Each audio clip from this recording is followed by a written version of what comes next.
Hola gente, ¿cómo están? Espero que muy bien. Hoy vamos a ver nuestro cuarto episodio de la serie Metabolismo de Carbohidratos. Hoy vamos a tratar de entender cómo se da la regulación de la glucólisis y gluconeogénesis, un tema verdaderamente importante para empezarle a ver la aplicación práctica a estas vías metabólicas. Nuestro objetivo entonces es reconocer la regulación a nivel celular, y cuando me refiero a nivel celular es a nivel alostérico, y del organismo o a nivel hormonal de la glucólisis y de la gluconeogénesis.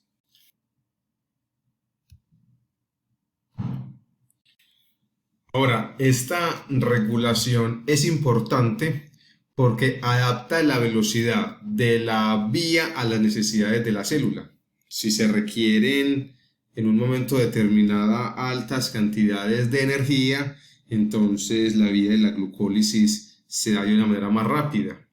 Y si esta necesidad empieza a disminuir, también la velocidad de esta vía metabólica empieza a regularse, empieza a disminuir.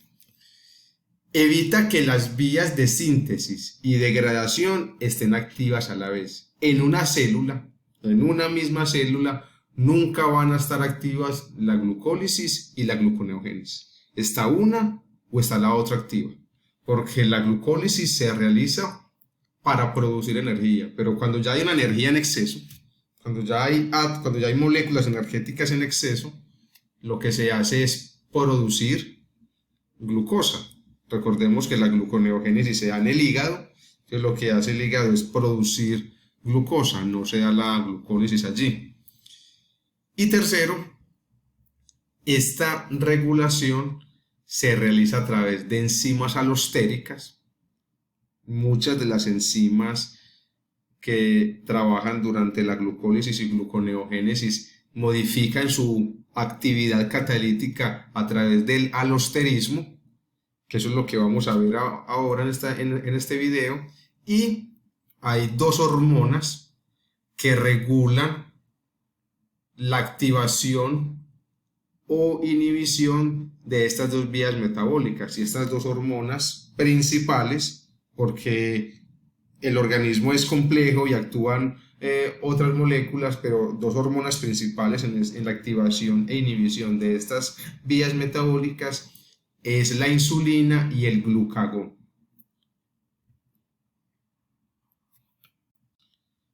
Entonces vamos a iniciar con la primera regulación, y es la exoquinasa. Recordemos que la exoquinasa, aquí tenemos la glucólisis en rojo y en dirección hacia abajo, y en dirección contraria y en color azul está la gluconeogénesis. Entonces la exoquinasa, recordemos que es la enzima que fosforila la glucosa en glucosa 6-fosfato, y a partir de acá ya ese carbohidrato inicia su vía glicolítica, ¿cierto? Entonces hay diferentes tipos de exoquinasas. Hay 4 isocimas. Recordemos que las isocimas son proteínas diferentes que provienen de genes diferentes, pero que catalizan la misma reacción.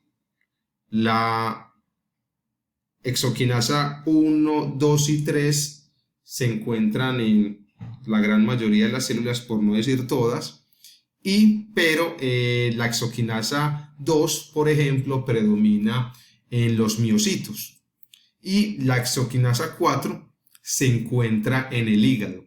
En el hígado también se encuentra la exoquinasa 1, 2 y 3, pero la 4 es la que predomina en este órgano tan importante para el metabolismo de los carbohidratos. Entonces vamos a mirar la primera regulación que sufre las exoquinasas 1, 2 y 3. Acá en la imagen solo coloqué 1 y 2, pero también sucede lo mismo para la exoquinasa 3. Y es que la glucosa es el factor activador alostérico para la exoquinasa 1, 2 y 3. Entonces, al activarlo, esta exoquinasa va a empezar a tomar las glucosas y las va a fosforilar en el carbono 6, generando glucosa 6-fosfato. Y a medida que las concentraciones de glucosa 6-fosfato empiezan a aumentar, se va inhibiendo de manera alostérica la exoquinasa. Entonces, a mayor concentración de glucosa, se activa alostéricamente la exoquinasa 1, 2 y 3. Y el producto de esa reacción catalítica es el mismo inhibidor de la enzima. ¿Listo? Esto sucede, por ejemplo, en el músculo esquelético.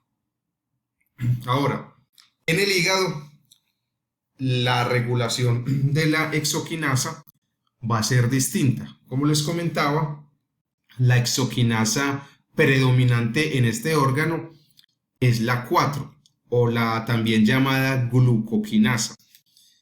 Esta glucoquinasa se mantiene en el núcleo o se mantiene no. Cuando está inactiva, y ahora vamos a ver cuándo está en el núcleo y cuándo está en el citosol, pero por ahora hablemos de su actividad.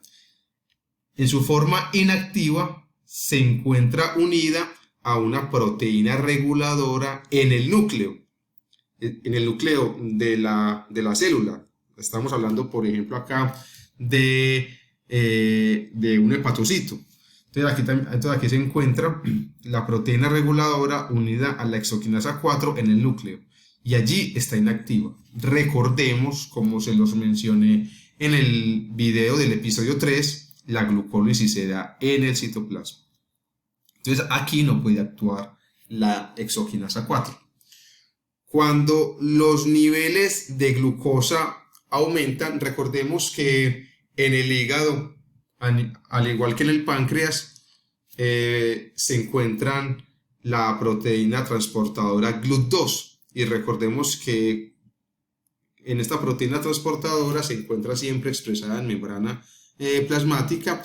Por tanto, cuando los niveles de glucosa en sangre aumentan después de una comida rica en carbohidratos, cuando estos niveles de glucosa aumentan por encima de los 5 milimolar, ellos por transporte pasivo, por concentración, por gradiente de concentración, pasan de mayor concentración que está en la glucosa a menor concentración, que en estos momentos es en el citosol. Va a llegar un momento donde inclusive las concentraciones se van a igualar, porque va a estar pasando acá por este transportador hasta igualar las concentraciones. Entonces, este aumento de glucosa, esta glucosa también va a ser capaz no solo de quedarse en el citosol, sino que a través de los poros nucleares, esta sería la membrana nuclear y este sería un poro nuclear, a través de las membranas de los poros nucleares, esa glucosa ingresa en el núcleo. Y cuando aumentan los niveles de glucosa en el núcleo, de manera alostérica induce la liberación de la glucoquinasa de la proteína reguladora. Entonces se separan, pierden afinidad, recuerda que son proteínas, entonces hay una interacción electrostática, se separan esas proteínas y la exoquinasa a través también de los poros nucleares logra trasladarse hasta el citoplasma y allí ya está en su forma activa, por tanto entonces logra convertir la glucosa en glucosa 6-fosfato. Luego esta glucosa 6-fosfato es convertida en fructosa 6-fosfato. Y esta fructosa 6-fosfato sí va a ser un inhibidor alostérico de la glucoquinasa. Al disminuir los niveles de glucosa y al aumentar los niveles de fructosa 6-fosfato, esto induce que la exoquinasa sufra ese cambio conformacional. Recordemos que cuando la glucosa indujo que se separara de la proteína reguladora, es porque indujo en la exoquinasa un cambio conformacional que hizo que los aminoácidos que sentían afinidad por los aminoácidos de la proteína reguladora se escondieran un poco dentro de esa estructura y eso hacía que perdiera afinidad. Entonces aquí esos aminoácidos están dentro de esa estructura tridimensional, están un poco escondidos, por eso no tiene tanta afinidad por la proteína reguladora. Pero cuando la fructosa 6-fosfato aumenta en concentración, vuelve a generar ese cambio conformacional sobre la exoquinasa 4, vuelve a exponer esos aminoácidos que sienten afinidad por la proteína reguladora y vuelve a ingresar al núcleo, se une con la proteína reguladora y de esa manera vuelve a inhibirse la exoquinasa 4. Entonces acá vemos una diferencia fundamental de la exoquinasa 4 frente a las exoquinasas 1, 2 y 3. Y es que esta glucoquinasa no se inhibe por la glucosa 6-fosfato, sino que se inhibe por la fructosa 6-fosfato. Entonces, cuando las exoquinasas 1, 2 y 3 son inhibidas por este producto, la glucoquinasa sigue actuando, porque va a depender de la concentración de glucosa en comparación con la concentración de fructosa 6-fosfato. Si hay mayor concentración de glucosa, se mantiene activa, pero si hay mayor concentración de fructosa 6-fosfato comparado con glucosa, se inhibe. Esto lo podemos ver en esta gráfica donde nos muestran las propiedades cinéticas de las exoquinasa 1, pero la exoquinasa 2 y 3 tienen las mismas características comparado con la exoquinasa 4. Entonces acá vemos en el eje Y la actividad relativa de la enzima y en el eje X las diferentes concentraciones de glucosa que va aumentando. Aquí podemos ver que cuando la glucosa está un poco por debajo de los 5 milimolar, recordemos que 5 milimolar es en lo que usualmente está la glucosa en sangre, las exoquinasas 1, 2 y 3 ya adquieren su máxima actividad catalítica, mientras que a esa misma concentración la glucoquinasa está aumentando su actividad catalítica. De hecho, cuando las concentraciones de glucosa en sangre están al doble de lo que usualmente están, a 10 milimolar, están al doble de la concentración en sangre, y ya está alrededor aproximadamente en la mitad de su actividad catalítica. Estas diferencias de las exoquinasas predominantes en el músculo esquelético y en el hígado evidencian las diferencias de estos órganos en el metabolismo de los carbohidratos. Mientras el músculo consume glucosa para la producción de energía, el hígado mantiene la homeostasis de la glucosa en sangre al remover o al producir glucosa dependiendo de su concentración. Otro mecanismo de regulación alostérica se da en una de las proteínas más importantes de la glucólisis, que es la fosfofructoquinasa 1. Recordemos que esta enzima convierte la fructosa 6-fosfato en fructosa 1,6-bifosfato durante la glucólisis. Y la enzima opuesta es la fructosa 1,6-bifosfatasa, que es la que le elimina el fosfato del carbono 1 para convertir fructosa 1,6-bifosfato en fructosa 6-fosfato durante la gluconeogénesis. Entonces, en la célula, en el hepatocito, estas enzimas van a sufrir una regulación alostérica dependiendo de las cantidades de moléculas energéticas que se tienen. Por ejemplo, si hay una gran cantidad de ATP, estas son las moléculas de ATP, esto va a activar alostéricamente a la fructosa 1,6-bifosfatasa. Por tanto, va a activar la gluconeogénesis, pero a su vez va a inhibir a la fosfofructoquinasa 1, inhibiendo la glucólisis. Recordemos que la glucólisis se produce para generar en últimas energía, y la gluconeogénesis, cuando hay energía, se activa la gluconeogénesis. El cuerpo puede estar necesitando glucosa, pero si no tiene ATP, no tendría cómo producir esa glucosa. Entonces, siempre que haya exceso de ATP, esta vía va a estar activa y esta va a estar inhibida.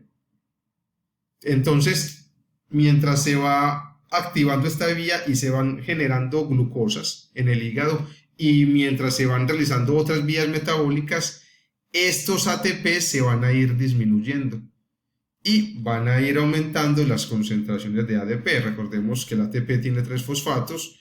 Cuando se genera una actividad que requiere energía, se elimina 1 o 2 fosfatos dependiendo de la reacción, pero al perderse, por ejemplo, un fosfato, ya entonces esta molécula queda como ADP. Si se pierden 2, quedaría como AMP.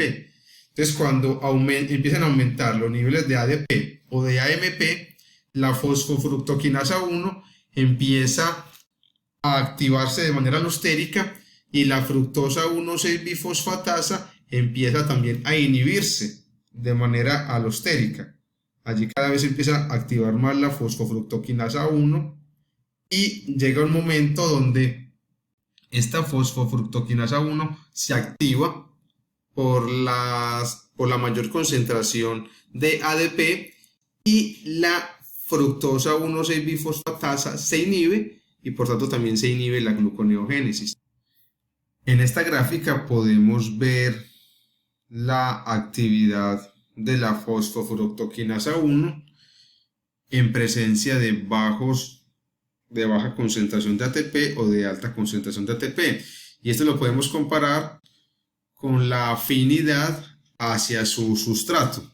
Es decir, cuando hay bajas concentraciones de ATP, esto activa alostéricamente a la fosfofructoquinasa 1, y aquí vemos, siguiendo la regla de Michaelis-Menten, que tiene una mayor afinidad por su sustrato, por la fructosa 6-fosfato. Mientras que cuando hay altas concentraciones de ATP, necesita mayor concentración de fructosa 6-fosfato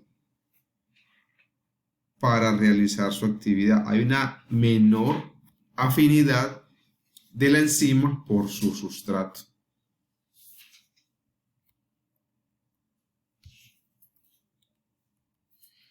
Bueno, entonces esta fue una regulación alostérica que se da en la fosfofructoquinasa 1 y en la fructosa 1,6-bifosfatasa. Estas enzimas también pueden ser reguladas a nivel general. Recuerde que la regulación alostérica se da por las necesidades que tenga la célula. Pero cuando hay una regulación general, los distintos órganos van a tener la misma regulación. Pues lo mismo cuando un miocito, una célula muscular, requiere energía cuando se está haciendo ejercicio, por ejemplo. Esa energía que requiere esa célula es diferente a la que requiere una célula renal. Muy seguramente esta célula muscular va a requerir mayor cantidad de energía que la célula renal. Pero eso es lo que llamamos una regulación alostérica. Pero cuando hay una regulación hormonal, estas van a modular la actividad de las células de los diferentes órganos. Entonces va a ser una regulación general. Y las dos hormonas más importantes para la regulación de la fosfofructoquinasa 1 y la fructosa 1,6-bifosfatasa serán el glucagón y la insulina. En los músculos, la regulación que genera el glucagón también lo genera la epinefrina, ¿cierto? Entonces estas dos hormonas, van a ser muy importantes. Recordemos, volviendo a esta gráfica que la repasamos en el episodio 2, recordemos que en el páncreas se encuentran los islotes pancreáticos y allí hay dos tipos de células. Están las células alfa, que son las que producen y liberan el glucagón. El glucagón es una hormona proteica que se va a liberar a la circulación cuando hay bajos niveles de glucosa en sangre. Cuando los niveles de glucosa en sangre disminuyen de los 5 milimolar, que esto es alrededor de los 80 miligramos por decilitro, estas células liberan el glucagón. Y tenemos las células beta, que también ya las habíamos mencionado antes. Ellas producen y liberan la insulina cuando los niveles de glucosa aumentan.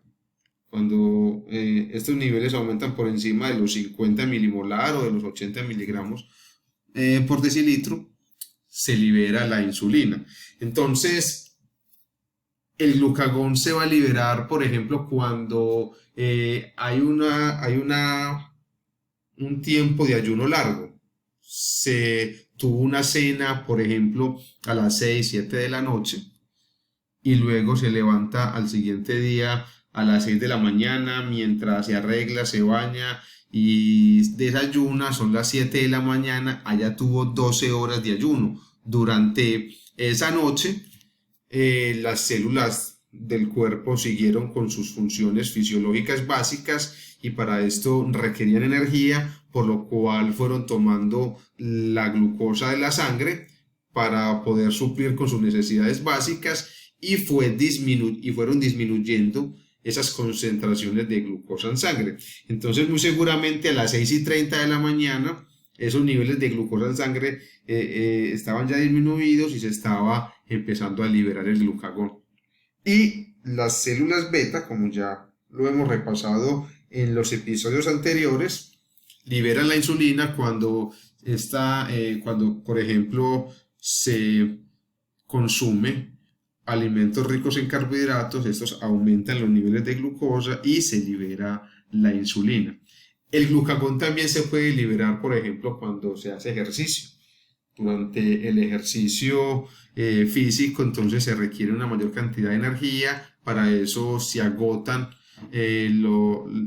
las fuentes de glucosa en sangre y allí se empieza a liberar el glucagón también, ¿cierto? Entonces, ya aquí repasamos de manera rápida cuando se libera una hormona o la otra, porque estas van a ser antagónicas en el metabolismo de los carbohidratos, en este caso la glucólisis y la gluconeogénesis, pero también vamos a hablar de ellas durante la glucogenólisis y la glucogenogénesis y también durante el metabolismo de lípidos.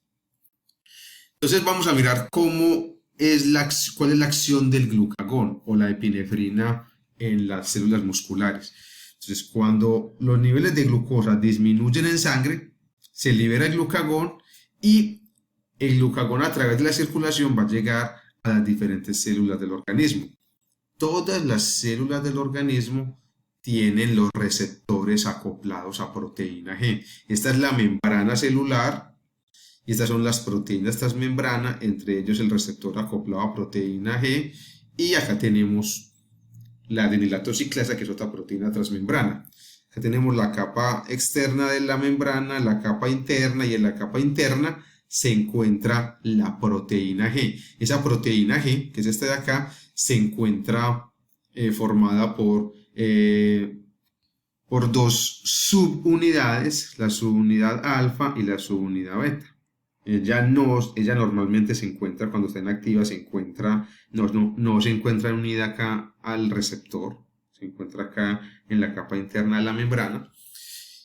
Y entonces, cuando se libera el glucagón se une a este receptor, glucagón o epinefrina en los músculos, se une a este receptor. Esto genera un cambio conformacional en esta proteína. En este cambio conformacional se exponen los aminoácidos que van a sentir afinidad por la proteína G que se encuentra acá.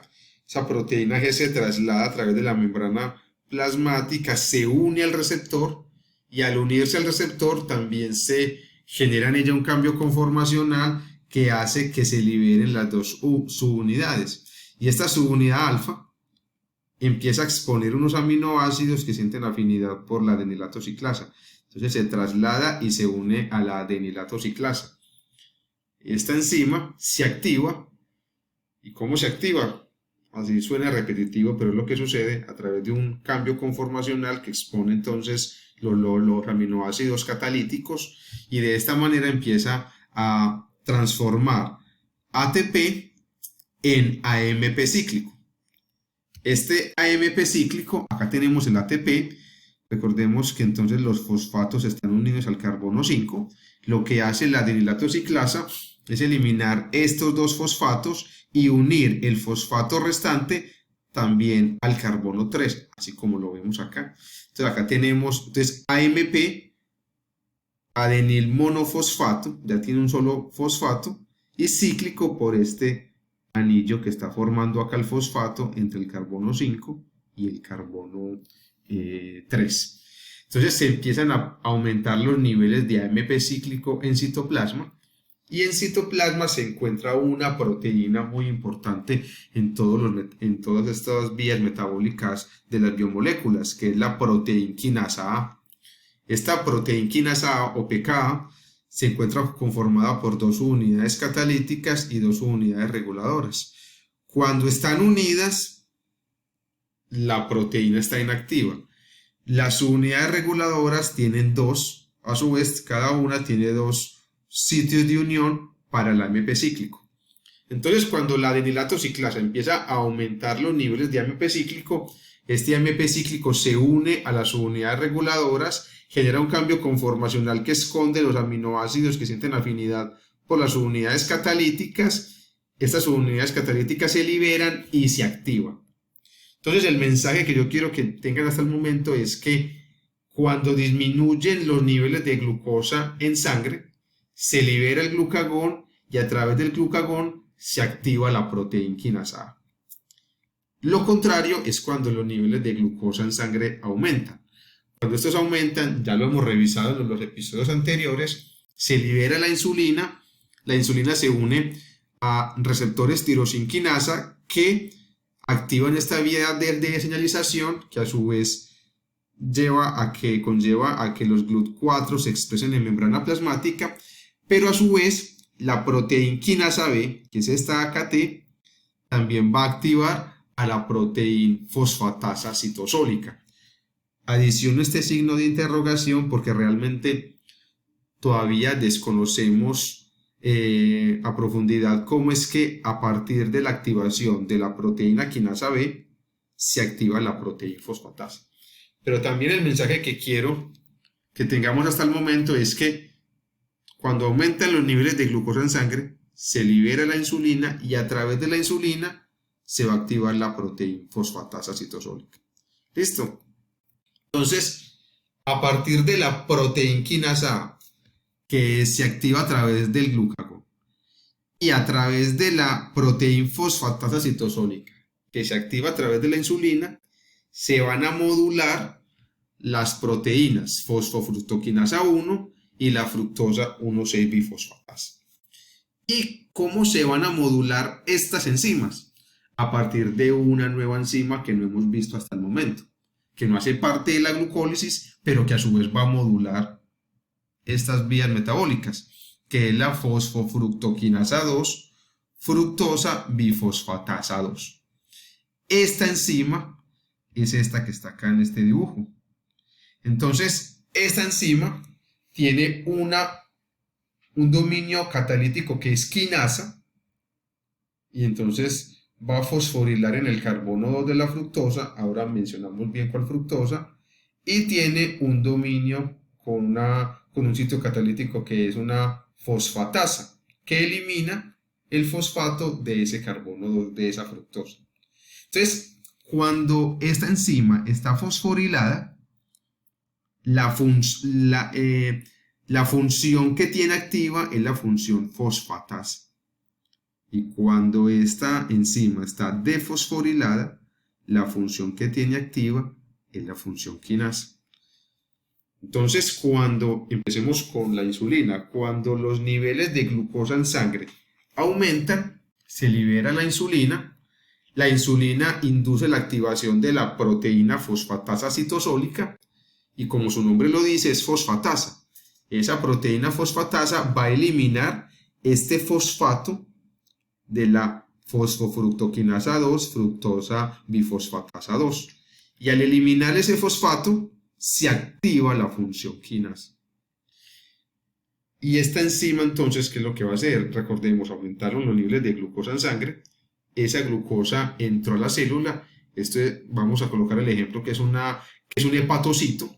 Entonces entró la glucosa a la célula esa glucosa fue fosforilada por la exoquinasa, se convirtió en glucosa 6-fosfato, y luego esa glucosa 6-fosfato se convierte en fructosa 6-fosfato, que es la que tenemos acá dibujada. Esta es la fructosa 6-fosfato, aquí está la fosforilación en el carbono 6. Entonces, esta enzima que está defosforilada y que tiene activa entonces la función quinasa, lo que va a hacer es fosforilar en el carbono 2, por eso su nombre, fosfofructoquinasa 2, lo que va a hacer es fosforilar en el carbono 2 a las fructosas 6-fosfato. Entonces lo que va a hacer es que fosforila en el carbono 2 a la fructosa 6-fosfato, produciendo la fructosa 2,6-bifosfato. Acá lo tenemos, fructosa 2,6-bifosfato. Y resulta que esa fructosa 2,6-bifosfato es un regulador alostérico positivo. Va a activar a la fosfofructoquinasa 1. Entonces, repito, cuando se aumentan los niveles de la fructosa 2,6-bifosfato, se activa alostéricamente la fosfofructoquinasa 1 y se inhibe alostéricamente a la fructosa 1,6-bifosfatasa. Entonces, lo que va a hacer la fosfofructoquinasa 1 es tomar la restante fructosa 6-fosfato, la va a fosforilar en el carbono 1, generando fructosa 1,6-bifosfato, y allí se continúa entonces con la glucólisis. Ahora, ¿qué pasa cuando los niveles de esta glucosa que está entrando a las células disminuye ya en sangre? Entonces, cuando esto disminuye, se libera el glucagón. El glucagón, por las vías de señalización que ya mencionamos, se activa la proteína quinasa A. Es una proteína quinasa, entonces fosforila. Entonces, lo que va a hacer la pKa es fosforilar a esta enzima, a la fosfofructoquinasa 2, fructosa bifosfatasa 2. Al fosforilarla, activa la función fosfatasa de la enzima. Entonces esta enzima lo que va a hacer es eliminar el fosfato del carbono 2 de la fructosa 2,6-bifosfato. Entonces va a tomar ese sustrato y lo va a convertir en fructosa 6-fosfato.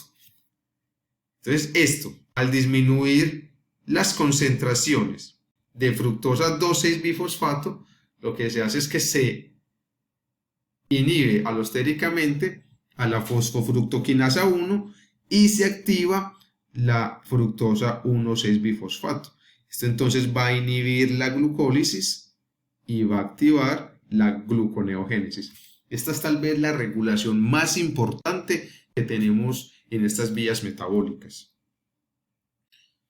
Otra de las regulaciones que se da en la glucólisis y gluconeogénesis es a nivel de la piruvatoquinasa. Y esto ya es una regulación también, aquí también se sufre una regulación alostérica y hormonal.